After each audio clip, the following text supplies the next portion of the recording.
Dénommé Congo Autisme. Je vous passe la parole bien évidemment pour vous dire et me concernant cette ONG. Merci.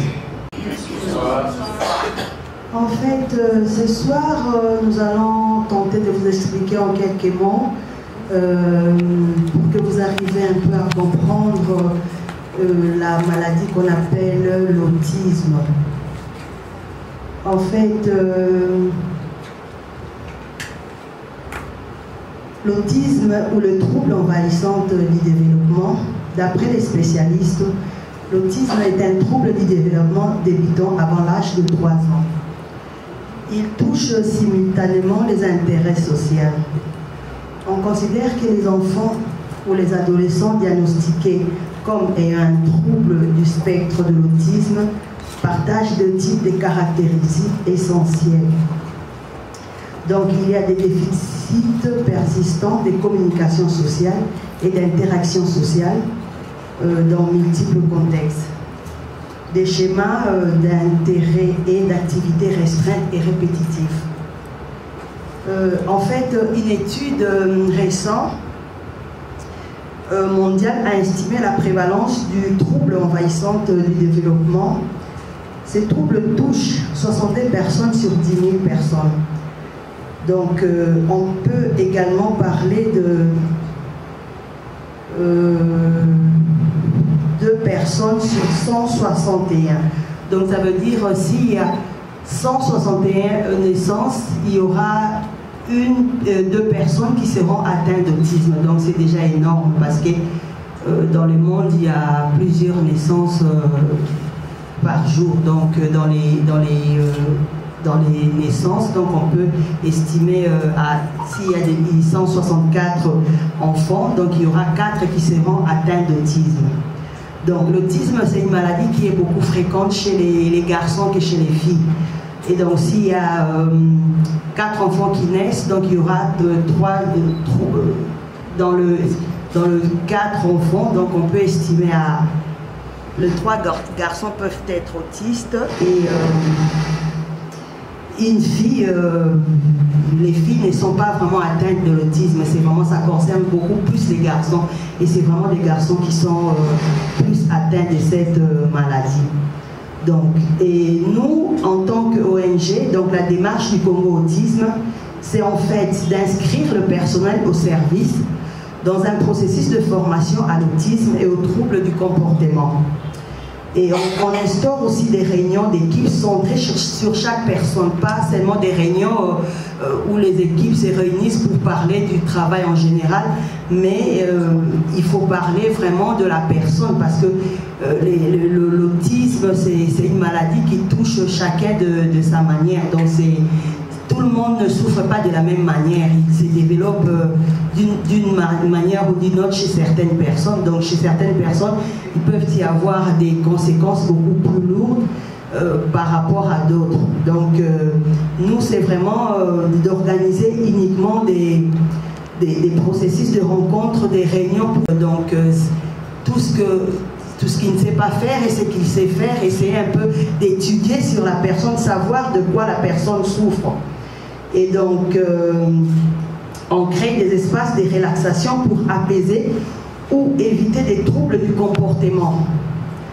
Et on évite aussi des stimulations sensorielles parce que les autistes, ce sont des personnes qui sont beaucoup vraiment frustrées et juste un son qui n'est pas bien, il peut vraiment facilement le déséquilibrer ou les rendre vraiment malades, mal à l'aise, tout ça, il ne sait pas progresser dans ses apprentissages.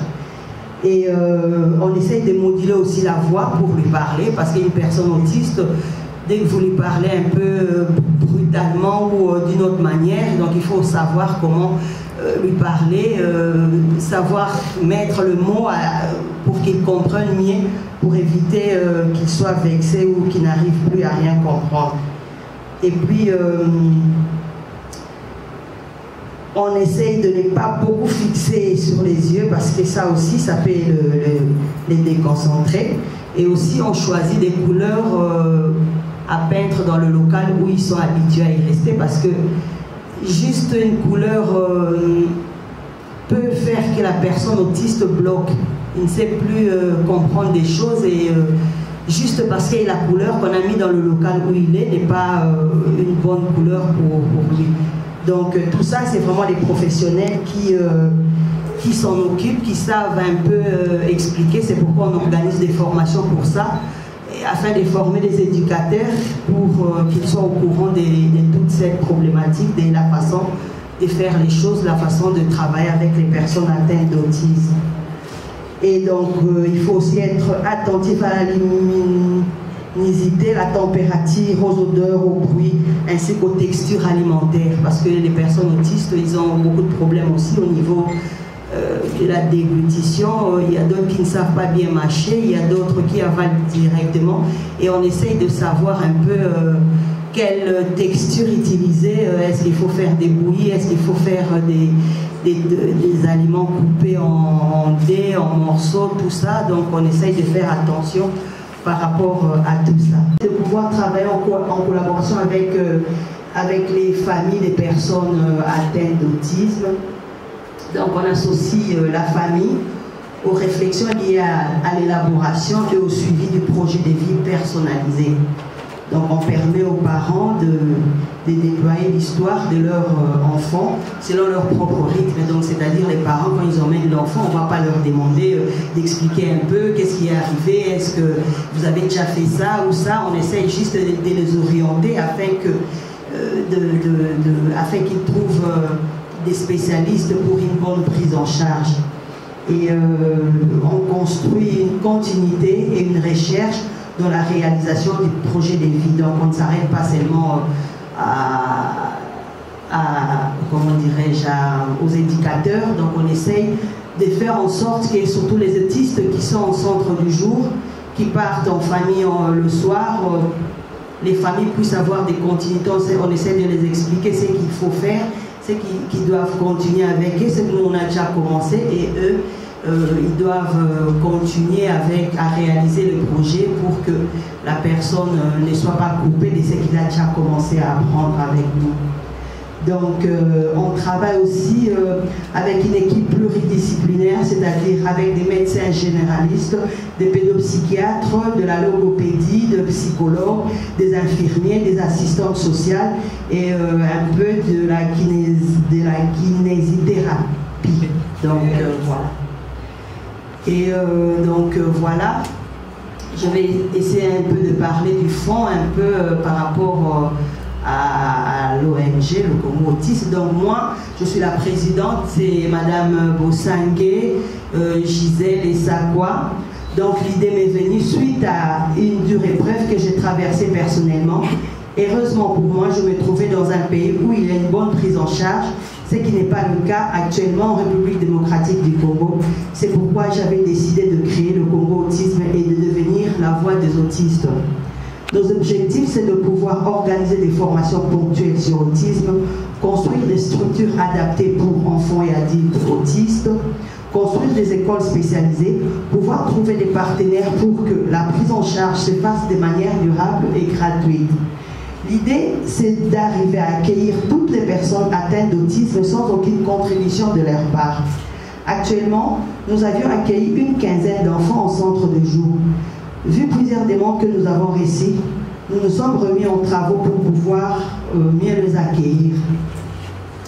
Nous travaillons avec des équipes pluridisciplinaires, comme je vous ai dit, et donc, nous avons notre siège depuis 2017 sur l'avenue Marie-Chastre, au numéro 26, au quartier Biana, dans la commune de Mongafula.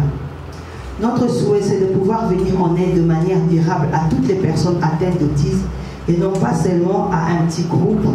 Et actuellement, compte tenu de nos capacités financières, nous sommes limités. Pour l'instant, nous n'avons aucune aide financière. Le Congo Autisme est présent depuis déjà quelques années. La preuve, dans plusieurs sites, nous avons visité. Donc, nous avons visité avec nos confrères plusieurs sites du Congo Autisme. Et je pense que la RDC est un grand pays et j'ai appris qu'il y a aussi d'autres organismes avec les mêmes objectifs que nous sont présents ici à Kinshasa. Et c'est vraiment une bonne chose et nous allons devoir travailler ensemble pour les intérêts du Congo. Et donc c'est pourquoi il est indispensable de travailler avec tous les spécialistes et avec différentes approches, parce que l'enfant autiste a besoin des différentes approches selon le trouble autistique dont il est frappé. Et donc voilà, et lors de mes précédents entretiens, j'en ai beaucoup parlé aussi. Pour nos contacts, vous pouvez nous contacter aussi par email. Donc l'adresse email c'est giselbossange@hotmail.fr et ici à Kinshasa, donc mon numéro va défiler sur le magazine actuel, sur la conférence qu'on a entrée dans le caméraman. Je pense qu'il va défiler nos contacts pour Kinshasa et donc pour Bruxelles. Si quelqu'un veut m'atteindre directement, il peut aussi me contacter avec mon numéro de la Belgique. Donc ça c'est le 032 466 33 63 93. Donc je voudrais aussi profiter pour lancer un appel au président de la République, M. Félix Antoine Tshisekedi, pour lui dire que nous sommes là pour le prêter main fort. Le pays est grand et nous avons besoin de plusieurs structures, et c'est non pas seulement pour les personnes autistes, mais pour d'autres personnes atteintes dans les différents handicaps. Donc nous lui demandons ainsi qu'au ministère de la Santé de pouvoir nous reconnaître et nous venir en aide, des affaires sociales également, donc de nous venir en aide afin de réaliser nos projets. Cela profiterait de filles et fils, car l'objectif c'est de pouvoir accueillir de manière gratuite toutes les personnes atteintes d'autisme. Et voilà, donc actuellement nous rencontrons, c'est vrai comme je l'ai dit, des difficultés financières car nous avons plusieurs demandes mais peu de moyens. Et je vous dirais aussi donc les structures de l'ASBEL, Congo Autisme. Donc l'ASBEL est représentée par moi-même, la fondatrice ainsi que la présidente, donc Madame Bossange Gisèle. Et il y a le secrétaire général, donc messieurs Mandozi Mwanza Félix Aimé. Et en trésorerie, nous avons Madame Esakwa Sandra. Et trésorerie adjoint, nous avons Monsieur Esakwa Servet. Et on a Madame la conseillère Esakwa Nicole. Et nous avons aussi une Madame conseillère adjointe, Madame Mayo Semolanana. Donc pour l'instant, voilà, mais je pense qu'on est en train de restructurer tout ça et on va devoir voir ce que ça va donner. Donc voilà.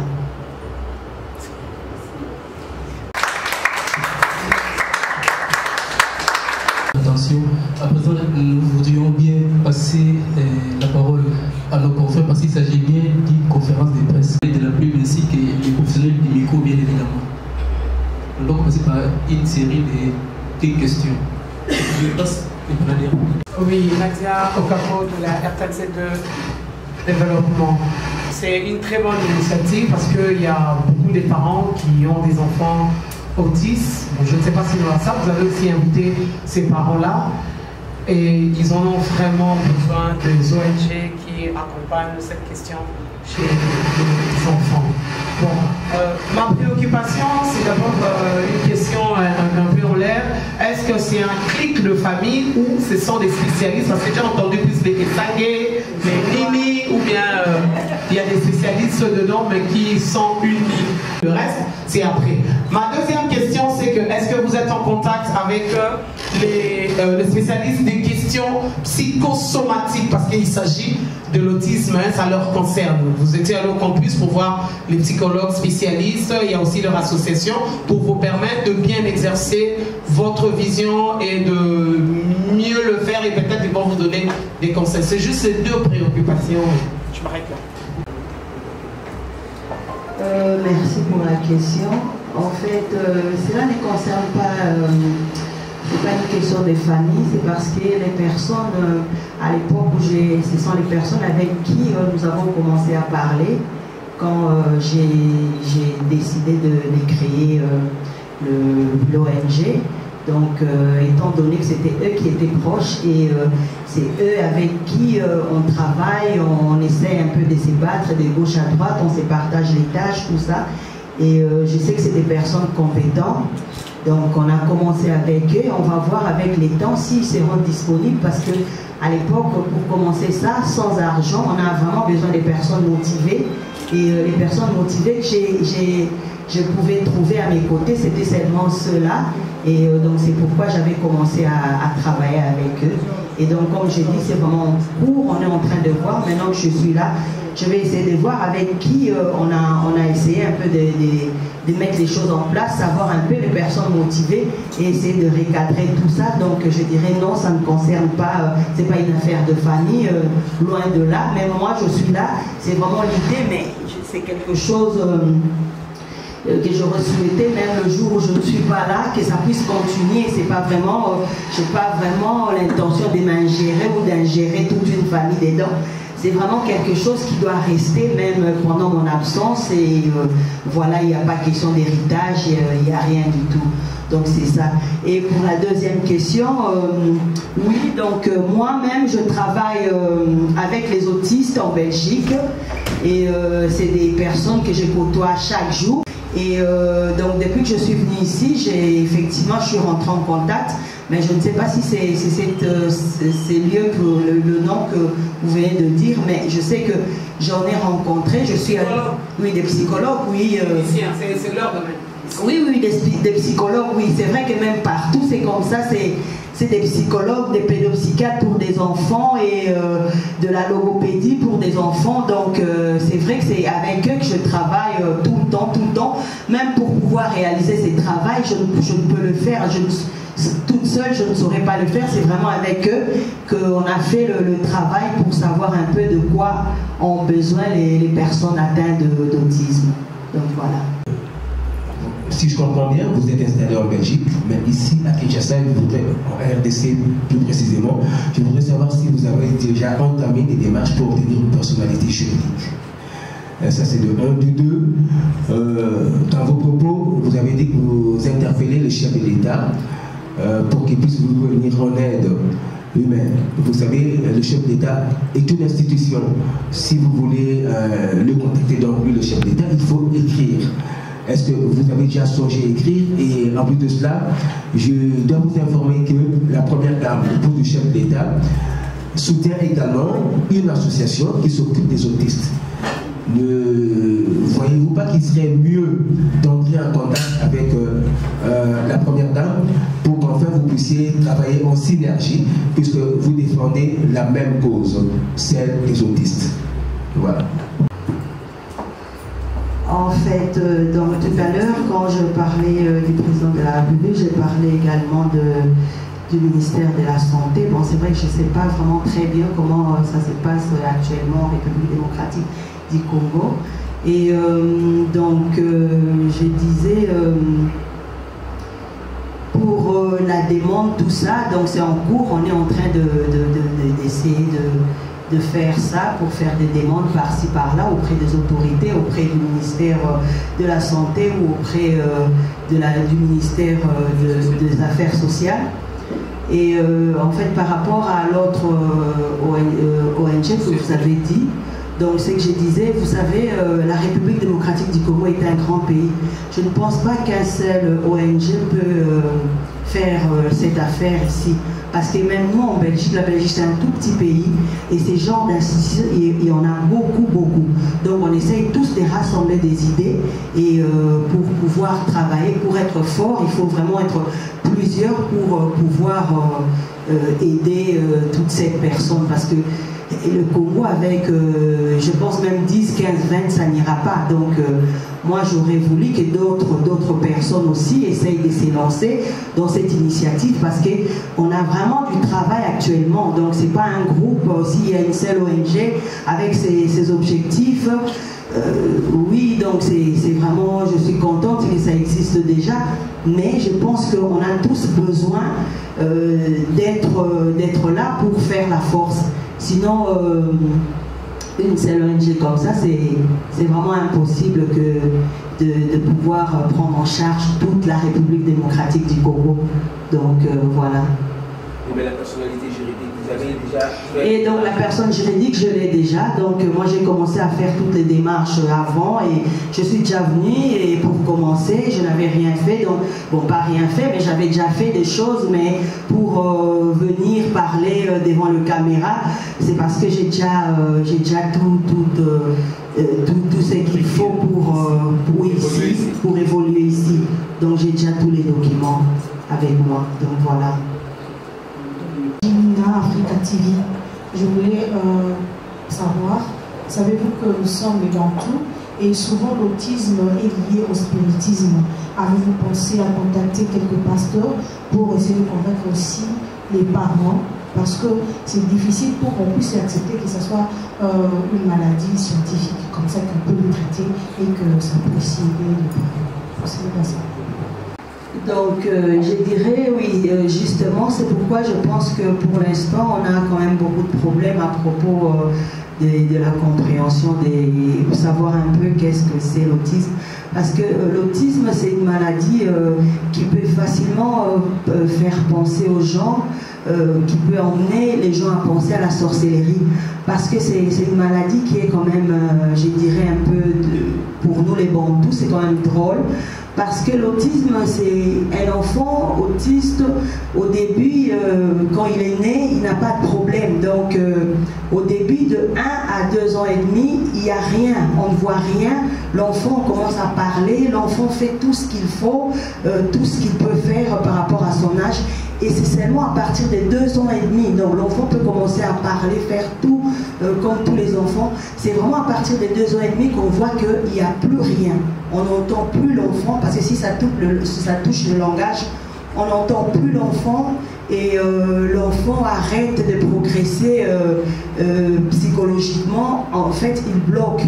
Et de là, c'est vrai que pour nous les Bantous, on peut dire mais mon enfant était bien quand il était né, mais qu'est-ce qui lui arrive? Et on a tendance à emmener l'enfant tout de suite chez les pasteurs pour voir un peu, et c'est des problèmes familiaux, la sorcellerie, et finalement les enfants qui sont dans la même maison que l'enfant autiste sont qualifiés de sorciers, comme quoi ils ont envoûté leur frère ou leur soeur, et c'est vraiment des problèmes. Moi je dirais que c'est vraiment l'effort qu'on doit faire, c'est d'essayer un peu de voir les choses autrement. Donc quand un enfant est comme ça, un enfant qui bloque tout du coup, du jour au lendemain, un enfant qui était bien, qui devient un peu, les choses changent, il commence à faire des mouvements, il commence à bouger ses doigts, il commence à avoir des regards un peu à l'envers, tout ça, il faut vraiment penser à contacter plutôt un pédopsychiatre pour qu'il dise, qu'il essaie un peu de décider, de voir si, de diagnostiquer l'enfant ou de dépister l'enfant, de savoir de quoi souffre cet enfant. Et je pense que si on l'emmène auprès des pasteurs, les pasteurs, pour lui, il n'aura rien à dire, il va dire que bon, c'est la sorcellerie, il faut prier, mais il faut quand même que les parents puissent songer à contacter les pédopsychiatres, parce qu'un enfant qui est pris en charge en bas âge peut quand même acquérir beaucoup de compétences qu'un enfant où on a diagnostiqué la maladie un peu plus tard. Donc, c'est que je voudrais dire, même les pasteurs, si on les emmène, parce que je sais que les parents, ils ont beaucoup plus confiance aux pasteurs qu'aux spécialistes, donc eux aussi peuvent... Ça prend des moyens. Et justement, c'est pourquoi j'ai dit que les pays grands doivent vraiment beaucoup travailler sur tout ça et pour que tout ça devienne gratuit, pour que vraiment on essaye de faire des choses pour que les personnes puissent trouver quand même des solutions avancées dans tout ça. Et donc voilà, mais moi je pense que l'idéal c'est vraiment d'emmener les enfants chez les pasteurs et on est des bons tours, on doit prier, mais après emmener l'enfant quand même chez un pédopsychiatre pour des spécialistes pour qu'ils essayent de voir un peu de quoi souffre cet enfant. Donc c'est important. Comme j'ai dit, on est en train de tourner en rond parce qu'on va se dire, bon, on n'a pas l'argent, on préfère aller chez les pasteurs pour trouver des solutions, mais c'est vraiment compliqué, donc c'est mieux d'emmener l'enfant chez des spécialistes. C'est vraiment très très important. Donc voilà. Passe les micros de l'autre côté. C'est Blanco. Blanco, là, je suis étudiant à l'université de Kinshasa. J'ai fait le management en L1. En fait, je voulais demander si c'est possible, après avoir encadré un enfant autiste, c'est possible que l'enfant regarde sa façon de réfléchir. Merci pour la question. C'est vrai que comme je disais, bon, je ne suis pas spécialiste en la matière, donc il y a les médecins, mais comme je travaille quand même avec les personnes autistes, je sais quand même qu'on ne guérit pas de l'autisme. Ça, c'est vraiment, ça reste comme ça, on ne guérit pas une personne qui est diagnostiquée autiste, une personne qui est autiste, il reste autiste pour toute sa vie. Mais ce qu'on peut faire, c'est qu'il peut quand même améliorer des compétences. Il peut quand même vivre avec une dignité humaine. Il peut quand même comprendre certaines choses, mais pas tout. Mais à la langue, il peut quand même devenir autonome, mais il va rester toujours autiste. Donc, c'est vraiment ce que je peux vous dire.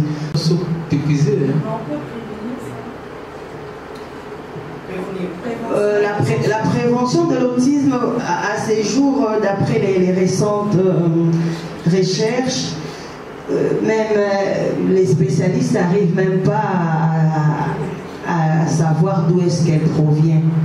Même une maman qui est enceinte, apparemment il y a beaucoup de choses qu'on sait, la médecine peut voir quand l'enfant est dans le ventre de sa maman à travers des échographies, mais un enfant autiste, on ne sait toujours pas voir si l'enfant est autiste, parce que comme je vous l'ai dit, quand il est tout dans ses premiers jours de vie, dans ses premières années de la vie, donc on ne sait pas, il n'a pas de problème de santé particulier, on ne voit rien. C'est vraiment à partir des 2 ans et demi. Donc, comme je le dis, donc je ne suis pas professionnelle dans tout ça, mais avec mon expérience, je dirais que je sais que même en échographie, on ne voit même pas quand un enfant est autiste.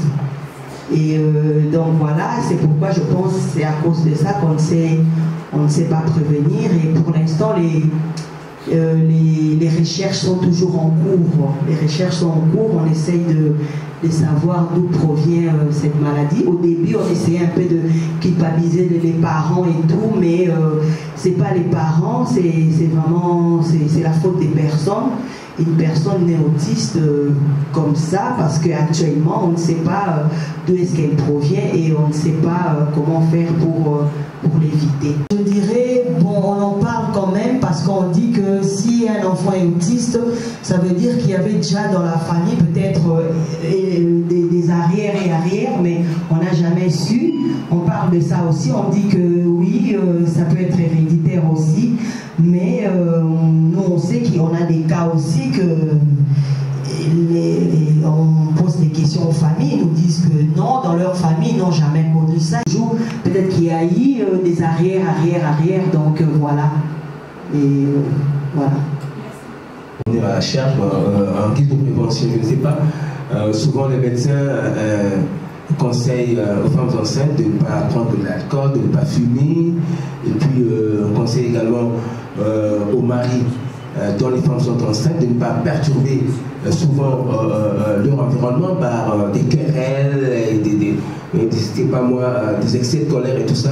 Tout cela n'influencerait-il pas, c'est pas moi, le fœtus jusqu'à ce que l'enfant qui grandit dans les entrailles de sa mère puisse naître autiste, c'est-à-dire qu'une mère qui prend de l'alcool, qui fume, et tout ça, et une mère qui est perturbée lors de sa grossesse par les excès de colère de son mari, ou alors c'est pas moi par des écarts de langage, le mauvais comportement qui pousse la femme à devenir soucieuse et tout ça. Ça pourrait ne pas affecter un peu plus tard le fœtus et que l'enfant puisse naître autiste. Merci pour la question. En fait, comme je le disais, il y a des années, on essayait un peu de culpabiliser les parents par rapport à tout ça. Mais comme je viens de vous le dire, comme je ne suis pas médecin, mais par rapport à mon engagement, l'expérience que j'ai pour les personnes atteintes d'autisme, je sais que pour l'instant, il n'y a rien qui confirme ça. Donc, il n'y a pas une étude récente qui dise qu'il s'agit bien de ça. Donc, pour l'instant, tout ça ne concernerait pas l'autisme. Donc, voilà. Donc, pour l'instant, il y a ça, on ne l'associe pas vraiment avec l'autisme. Actuellement, ils sont toujours en train de faire des recherches. Il n'y a toujours rien par rapport à tout ça. Je ne pose pas vraiment une question pertinente. C'est juste pourquoi vous avez utilisé votre visage au lieu du visage peut-être de votre fils ou d'un enfant autiste pour parler haut et fort de leurs problématiques. En fait, mon fils, je ne peux pas mettre, vu qu'il ne sait pas me donner un accord, donc on appelle ça une vie privée, je ne peux pas mettre son visage, sa photo, ou encore un autre enfant autiste, donc c'est pas permis normalement. On ne sait pas mettre la photo des personnes malades comme ça dans les affiches, mais je me suis permis de mettre ma photo à moi pour essayer un peu pour la communication, pour les personnes qui me reconnaîtront. Ils savent que je travaille depuis plusieurs moments déjà en ce qui concerne cette pathologie. Et donc voilà. Donc les photos des enfants ou des autres enfants, c'est vraiment une vie familiale où c'est privé. Je ne sais pas les mettre dans le badge. Normalement, vous pouvez demander à un avocat. Moi, je ne parle pas directement de votre fils. Mais quand on voit une personne, j'ai travaillé avec une fois avec Grace, une petite qui est un peu, elle est handicapée. Je l'ai emmenée sur le plateau de la télévision.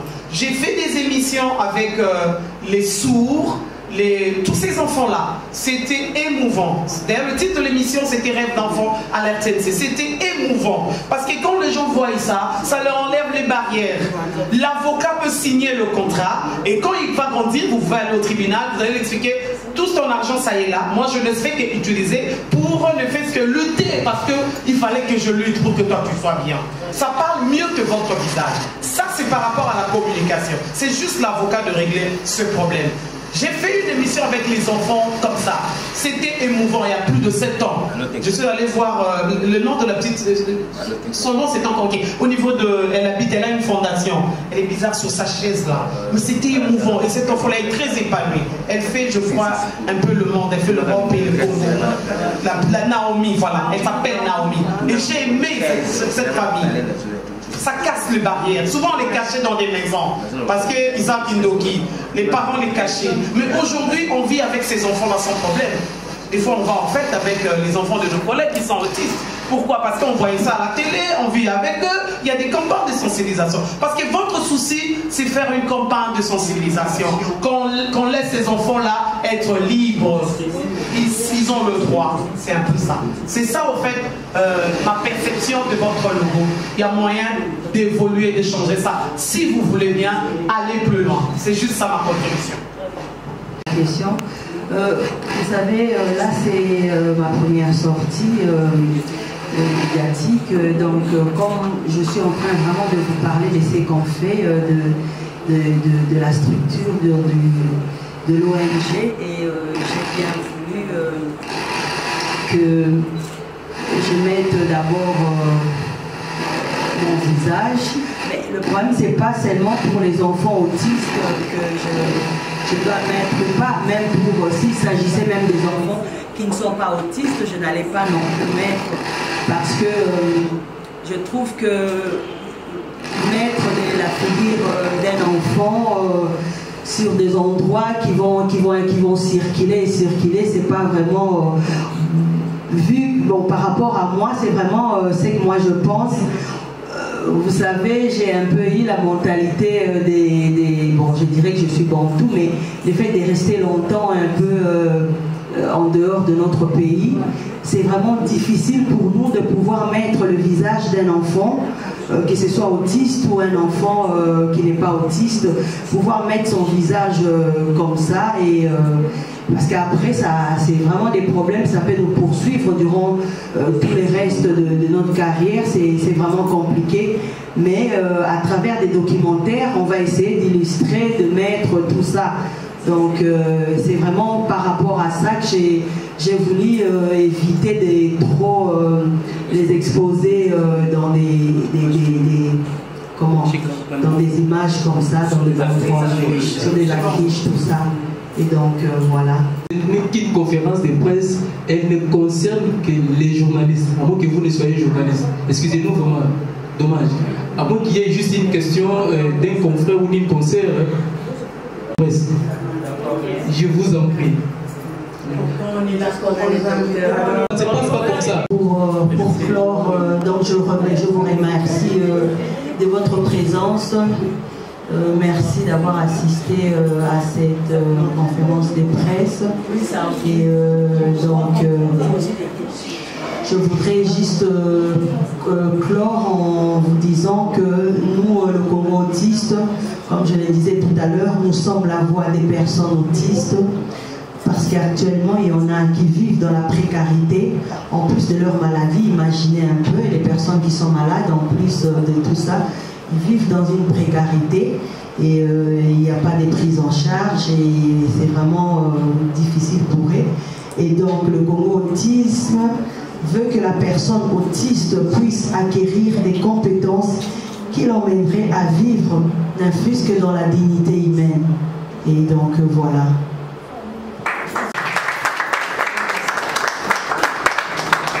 Nous vous disons, Yvonne, nous est arrivé au terme de cette conférence de presse. Merci de votre particulière attention. À la prochaine. Merci pour la question. Ce que je dirais, c'est un mouvement encouragé. Parce que beaucoup de nos frères, surtout à l'intérieur du pays, ne savent pas c'est quoi l'autisme. Alors moi, je vous demanderai de ne pas vous limiter au niveau de Kinshasa. Il faut y aller, comme elle a dit elle-même, beaucoup de nos parents, beaucoup de nos frères emmènent les enfants chez les pasteurs pour qu'ils soient soignés, simplement d'une manière spirituelle, en croyant que c'est la sorcellerie. Et pourtant, c'est l'autisme. Donc, vous avez un grand devoir à faire, à vulgariser cela au niveau de chaque foyer, pour permettre à éradiquer cette maladie, comme on l'a dit, c'est-à-dire de faire revenir nos enfants dans la société comme les autres, même s'ils ne seront pas, ils seront pas aptes comme les autres, mais néanmoins, qu'ils vivent en société comme les autres. Donc c'est une initiative à encourager, à l'appuyer, d'aller vraiment pour qu'elle atteigne ses objectifs. Je vous dis merci. C'était une conférence de presse, il y a Congo Autisme. Tu as trouvé ça comment? En tout cas, c'était génial. Je crois que c'était pour la première. C'est une première à Kinshasa. Je suis même étonnée dans ma question qu'il y avait déjà les organismes, les ONG qui s'occupent d'enfants autistes. Parce que les enfants autistes, cause à la moine autiste et à facilité. C'est pas facile, surtout on a précarité, na misère, na Congo. On fait vraiment appel, tout le monde vraiment soutenir, qu'on soutienne vraiment le projet. Parents, parents et belé na Kinshasa, affronter na situation ce qui ba message na biso qui kokoma debout en bout. Et atteindre vraiment les niveaux, tous à l'ensemble, tous former bloc, pour nous soutenir Banouana, ça serait vraiment une meilleure chose. Céline Boutou de Bruxelles. Je suis docteur Christian Vangou, je suis médecin traitant à l'hôpital de Mabanga à Yolo. Pourquoi Pourquoi avez-vous accepté d'être ici dans cette conférence de presse Congo? Vraiment, l'autisme, c'est parmi les maladies négligées telles que la drépanocytose, en RDC notamment. Lorsqu'on m'a intéressé, j'ai voulu vraiment participer à cette conférence. Et aujourd'hui, comme la drépanocytose, moi je suis dans les combats de la drépanocytose. Nous voulons faire connaître ces maladies, notamment à travers le monde et aussi en RDC. C'est pourquoi lorsqu'on m'a intéressé, j'étais tout de suite prêt à participer à la conférence de presse. Et un mot aux autorités, parce que normalement ça devait entrer un jour dans le système social, qu'on se reprenne en charge cette maladie. Oui, c'est ce que nous demandons notamment au chef de l'État et aussi à Madame la Première Dame qui est très impliquée dans les problèmes de santé, notamment la drépanocytose et aussi récemment l'autisme. Nous leur demandons vraiment de mettre leurs mains en pause si possible, d'aider ces différentes ONG dans la prise en charge et puis l'intégration sociale de ces enfants autistes. Merci. Merci.